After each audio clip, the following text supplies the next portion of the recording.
തെറ്റും ശരിയും പോലും തിരിച്ചറിയാൻ സാധിക്കാത്ത അവസ്ഥ, അല്ലെങ്കിൽ നിയമത്തിനോടൊക്കെ പൊരുത്തപ്പെട്ട് ജീവിക്കാൻ സാധിക്കാതെ ക്രിമിനൽ സ്വഭാവം രൂപപ്പെടുക. നിങ്ങളൊക്കെ സിനിമകളിൽ കാണുകയും കേൾക്കുകയും ചെയ്തിട്ടുള്ള ആൻറ്റി സോഷ്യൽ പേഴ്സണാലിറ്റി ഡിസോർഡറിനെ കുറിച്ചാണ് പറയുന്നത്. മറ്റുള്ളവരോട് നുണ പറയുക, മറ്റുള്ളവരെ അപമാനിച്ചതിൽ സന്തോഷം കണ്ടെത്തുക, സ്വന്തം സന്തോഷത്തിന് വേണ്ടി എന്തും ചെയ്യുക, ഇങ്ങനെയുള്ള കാര്യങ്ങളും ആൻറ്റി സോഷ്യൽ പേഴ്സണാലിറ്റി ഡിസോർഡറിൽ കണ്ടുവരാറുണ്ട്. അതുകൊണ്ട് തന്നെ ഇത്തരത്തിലുള്ള വ്യക്തികളെ ഒരു ക്രിമിനലുകളെ പോലെയല്ല നമ്മൾ പെരുമാറേണ്ടത്, മറിച്ച് അവർക്ക് ആവശ്യമായിട്ടുള്ള ട്രീറ്റ്മെൻറ്റുകൾ നൽകി അവരെ ശ്രദ്ധിക്കുകയാണ് വേണ്ടത്. ഹലോ, ഞാൻ സോന, ഹീലിംഗ് ഹാപ്പിനെസ്സിലെ കൺസൾട്ടൻറ്റ് സൈക്കോളജിസ്റ്റാണ്. തെറ്റും ശരിയും പോലും തിരിച്ചറിയാൻ സാധിക്കാത്ത അവസ്ഥ, അല്ലെങ്കിൽ നിയമത്തിനോടൊക്കെ പൊരുത്തപ്പെട്ട് ജീവിക്കാൻ സാധിക്കാതെ ക്രിമിനൽ സ്വഭാവം രൂപപ്പെടുക. നിങ്ങളൊക്കെ സിനിമകളിൽ കാണുകയും കേൾക്കുകയും ചെയ്തിട്ടുള്ള ആൻറ്റി സോഷ്യൽ പേഴ്സണാലിറ്റി ഡിസോർഡറിനെ കുറിച്ചാണ് പറയുന്നത്. കണ്ടക്ട് ഡിസോർഡറിന് സമാനമായിട്ടുള്ള ലക്ഷണങ്ങളുള്ള ഒരു അപകടകരമായ മാനസിക വൈകല്യമാണ് ഈ ഒരു ആൻറ്റി സോഷ്യൽ പേഴ്സണാലിറ്റി ഡിസോർഡർ എന്ന് പറയുന്നത്. അപകടകരമായ ഘട്ടത്തിലേക്ക് ഈ ഒരു ആൻറ്റി സോഷ്യൽ പേഴ്സണാലിറ്റി ഡിസോർഡർ എത്തുന്നതിന് മുൻപേ തന്നെ, അല്ലെങ്കിൽ നമ്മുടെ ചെറുപ്പത്തിൽ തന്നെ നമുക്കിതിൻ്റെ ലക്ഷണങ്ങളൊക്കെ കണ്ടെത്താൻ വേണ്ടി സാധിക്കും. ഏറ്റവും പ്രധാനമായിട്ട് പറയുകയാണെങ്കിൽ ഈ ഒരു ആൻറ്റി സോഷ്യൽ പേഴ്സണാലിറ്റി ഡിസോർഡറിൻ്റെ ഏറ്റവും പ്രധാനപ്പെട്ട ലക്ഷണം എന്ന് പറയുന്നത് വിദ്വേഷപരമായിട്ടുള്ള പെരുമാറ്റങ്ങളാണ് ഇവരുടെ ഭാഗത്തുനിന്ന് ഉണ്ടാകുന്നത്. അത് ചെറുപ്പത്തിലെ തന്നെ പ്രകടമായിരിക്കും. അതുപോലെ തന്നെ ഇവർ എന്തൊക്കെ തെറ്റ് ചെയ്താലും ഇവർക്കതിൽ യാതൊരുവിധ കുറ്റബോധവും ഒന്നും ഉണ്ടാവത്തില്ല. താൻ ചെയ്ത തെറ്റായി പോയല്ലോ എന്ന പശ്ചാത്താപങ്ങളോ കാര്യങ്ങളോ ഒന്നും ഉണ്ടാവത്തില്ല. അപ്പോൾ ഇങ്ങനെയുള്ള ക്യാരക്ടറുള്ള വ്യക്തികൾ, ഇങ്ങനെയുള്ള പെരുമാറ്റങ്ങളുള്ള വ്യക്തികളുണ്ടെന്നുണ്ടെങ്കിൽ തീർച്ചയായിട്ടും നല്ലൊരു സൈക്യാട്രിസ്റ്റിനെ കാണിക്കേണ്ടത് അത്യാവശ്യമാണ്. ഉദാഹരണമായിട്ട് പറയുകയാണെങ്കിൽ ചെറുപ്പത്തിൽ തന്നെ ചെറിയ കുട്ടികളൊക്കെ ചെറിയ മൃഗങ്ങളെ ഉപദ്രവിക്കുക, കല്ലെറിയുക, ഇങ്ങനെയൊക്കെ ചെയ്യുന്നത് കണ്ടുവരാറുണ്ട്. അതിലൊക്കെ ഒരു സന്തോഷം കണ്ടെത്തുക. ഇനിയിപ്പോൾ ആ ഒരു മൃഗം ചത്താൽ തന്നെ, അല്ലെങ്കിൽ അതിന് വേദനിക്കുന്നുണ്ടെന്ന് അറിഞ്ഞാൽ തന്നെ ഈ കുട്ടികൾക്ക് യാതൊരുവിധ കുറ്റബോധമോ പശ്ചാത്താപമോ ഒന്നും ഉണ്ടാവത്തില്ല. ഇങ്ങനെയുള്ള കാര്യങ്ങളും ഈ ഒരു ആൻറ്റി സോഷ്യൽ പേഴ്സണാലിറ്റി ഡിസോർഡറിൽ കണ്ടുവരാറുണ്ട്. ഇതുപോലെ തന്നെ ഇപ്പോൾ വീട്ടിലായിരിക്കുമ്പോഴോ അല്ലെങ്കിൽ സ്കൂളുകളിലായിരിക്കുമ്പോഴോ തന്നേക്കാൾ പ്രായം കുറഞ്ഞ വ്യക്തികളെ ഉപദ്രവിക്കുക, കുട്ടികളെ ഉപദ്രവിക്കുക, അതുപോലെ തന്നെ അടിക്കുക, അങ്ങനെയുള്ള കാര്യങ്ങളും ഇത്തരത്തിലുള്ള കുട്ടികളിൽ കണ്ടുവരാറുണ്ട്. ഇനി ഇവരുടെ മാതാപിതാക്കളോ അല്ലെങ്കിൽ മുതിർന്ന ആളുകളോ ഇവരെ വഴക്കു പറയുകയാണെന്നുണ്ടെങ്കിൽ അതിൽ പക മനസ്സിൽ സൂക്ഷിക്കുന്ന പ്രകൃതക്കാരായിരിക്കും ഇത്തരത്തിലുള്ള കുട്ടികൾ എന്ന് പറയുന്നത്.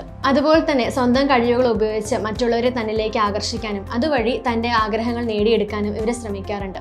ഞാൻ നേരത്തെ പറഞ്ഞ പോലെ തന്നെ പ്രധാനമായിട്ടും പക, വിദ്വേഷം എന്നിവ മനസ്സിൽ സൂക്ഷിക്കുകയും അതുവഴി മറ്റുള്ളവരെ മുതലെടുക്കുകയും ചെയ്യുന്ന വ്യക്തികളായിരിക്കും ഇത്തരത്തിലുള്ള ആളുകൾ.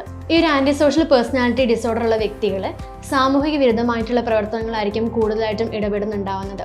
അതുപോലെ തന്നെ മറ്റുള്ളവരെയോ അവരുടെ അവകാശങ്ങളെയോ അംഗീകരിക്കാതെ സ്വന്തം കാര്യം മാത്രം നോക്കി ജീവിക്കുന്നവരായിരിക്കും ഇത്തരത്തിലുള്ള ആളുകൾ. അതുകൊണ്ട് തന്നെ നിയമങ്ങളൊക്കെ അനുസരിക്കാൻ ഇവർക്ക് വളരെ ബുദ്ധിമുട്ടായിരിക്കും. റൂൾസ് ഫോളോ ചെയ്യാൻ, അതുപോലെ നിയമത്തിനെതിരെ നിൽക്കുക, അതിനെതിരെ വെല്ലുവിളിക്കുക, പ്രവർത്തിക്കുകയും ചെയ്യുന്ന ആളുകളായിരിക്കും ഇത്തരത്തിലുള്ള ആളുകൾ. മറ്റുള്ളവരോട് നുണ പറയുക, മറ്റുള്ളവരെ അപമാനിച്ചതിൽ സന്തോഷം കണ്ടെത്തുക, സ്വന്തം സന്തോഷത്തിന് വേണ്ടി എന്തും ചെയ്യുക, ഇങ്ങനെയുള്ള കാര്യങ്ങളും ആൻറ്റി സോഷ്യൽ പേഴ്സണാലിറ്റി ഡിസോർഡറിൽ കണ്ടുവരാറുണ്ട്. അതുപോലെ തന്നെ മറ്റുള്ളവരെ ഉപദ്രവിക്കുക, മറ്റുള്ളവരെ ചതിക്കുക, മറ്റുള്ളവർ ഇമോഷൻസിന് യാതൊരു വിലയും കൊടുക്കാതിരിക്കുക, അങ്ങനെയുള്ള കാര്യങ്ങളെല്ലാം ഈ ഒരു ആൻറ്റി സോഷ്യൽ പേഴ്സണാലിറ്റി ഡിസോർഡറുള്ള വ്യക്തികളിൽ കണ്ടുവരാറുണ്ട്. ഞാൻ നേരത്തെ പറഞ്ഞ പോലെ തന്നെ ഇവർ തെറ്റ് ചെയ്താൽ തന്നെ ഇവർക്ക് യാതൊരുവിധ കുറ്റബോധ പശ്ചാത്താപമോ ഒന്നും ഉണ്ടാവത്തില്ല. പകരം താൻ ചെയ്ത് ശരിയാണെന്ന് വരുത്തി തീർക്കാനും അതിനെ ന്യായീകരിക്കാനുമാണ് ഇവർ ശ്രദ്ധിക്കാറുള്ളത്. 18 വയസ്സ് തികയും 15 വയസ്സാകുമ്പോൾ തന്നെ ഇത്തരത്തിലുള്ള സ്വഭാവ ദൂഷ്യങ്ങൾ കണ്ടുവരികയാണെന്നുണ്ടെങ്കിൽ തീർച്ചയായിട്ടും ഒരു ആൻറ്റി സോഷ്യൽ പേഴ്സണാലിറ്റി ഡിസോർഡർ ആണെന്ന് നമുക്ക് വിലയിരുത്താൻ വേണ്ടി സാധിക്കും. ഇത്തരത്തിലുള്ള വ്യക്തികളെ നമ്മൾ എന്തെങ്കിലും ജോലികൾ ഏൽപ്പിക്കുകയാണെങ്കിൽ തന്നെ ആ ഒരു കാര്യങ്ങൾ മോശമാകുന്ന സമയത്ത് ഇവർ മറ്റുള്ളവരെയായിരിക്കും കുറ്റപ്പെടുത്തുന്നുണ്ടാവുന്നത്.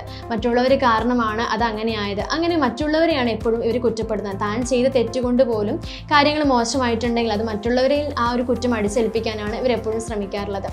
തീരെ റെസ്പോൺസിബിലിറ്റിയും കാര്യങ്ങളൊന്നും ഇവർക്ക് ഉണ്ടാവത്തില്ല. ഇപ്പോൾ ഒരു ജോബിലാണെങ്കിൽ തന്നെ അത് കറക്റ്റ് സമയത്ത് തീർക്കാനോ അത് നല്ല വൃത്തിയായിട്ട് ചെയ്യാനോ അങ്ങനെയുള്ള കാര്യങ്ങളോ റെസ്പോൺസിബിലിറ്റിയോ ഉത്തരവാദിത്വ ബോധമൊന്നും ഇവർക്ക് തീരെ ഉണ്ടാവത്തില്ല.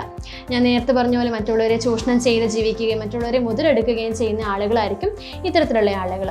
ഈ ഒരു ആൻറ്റി സോഷ്യൽ പേഴ്സണാലിറ്റി ഡിസോർഡർ ഉണ്ടാവാനായിട്ടുള്ള പ്രധാനപ്പെട്ട കാരണം എന്ന് പറയുന്നത്, ഒന്നാമതായിട്ട് പറയുകയാണെങ്കിൽ ഫാമിലി ഹിസ്റ്ററി തന്നെയാണ്. നമ്മുടെ പേരൻസിനോ ഗ്രാൻഡ് പേരൻസിനോ ഈ ഒരു പ്രശ്നം ഉണ്ടെന്നുണ്ടെങ്കിൽ, ഈ ഒരു ആൻറ്റി സോഷ്യൽ പേഴ്സണാലിറ്റി ഡിസോർഡർ ഉണ്ടെന്നുണ്ടെങ്കിൽ തീർച്ചയായിട്ടും അത് നിങ്ങളിലേക്കും കൈവരാനുള്ള ചാൻസ് ഉണ്ട്. അതുപോലെ തന്നെ എൻവിറോൺമെൻറ്റൽ ഫാക്ടേഴ്സ്, നമ്മൾ ജീവിക്കുന്ന ചുറ്റുപാടുകൾ ഇങ്ങനെയുള്ളതാണെന്നുണ്ടെങ്കിൽ തീർച്ചയായിട്ടും അത് നിങ്ങളിലോട്ട് വരാനുള്ള ചാൻസ് ഉണ്ട്. അതുപോലെ തന്നെ മാതാപിതാക്കളുടെ സാന്നിധ്യം ഇല്ലാതെ വളരുന്ന കുട്ടികൾ, മാതാപിതാക്കളുടെ സപ്പോർട്ട് കെയർ കിട്ടാതെ വളരുന്നവർ, പാരൻറ്റിങ്ങും ഇതിനകത്ത് വലിയൊരു ഘടകം തന്നെയാണ്. ഓർക്കുക, ആൻറ്റി സോഷ്യൽ പേഴ്സണാലിറ്റി ഡിസോർഡർ എന്ന് പറയുന്നത് ഒരു മാനസിക രോഗമാണ്. അതുകൊണ്ട് തന്നെ ഇത്തരത്തിലുള്ള വ്യക്തികളെ ഒരു ക്രിമിനലുകളെ പോലെയല്ല നമ്മൾ പെരുമാറേണ്ടത്, മറിച്ച് അവർക്ക് ആവശ്യമായിട്ടുള്ള ട്രീറ്റ്മെൻറ്റുകൾ നൽകി അവരെ ശ്രദ്ധിക്കുകയാണ് വേണ്ടത്. വീണ്ടും അടുത്തൊരു ഇൻഫോർമേറ്റീവ് ആയിട്ടുള്ള വീഡിയോ ആയിട്ട് കാണാം. താങ്ക്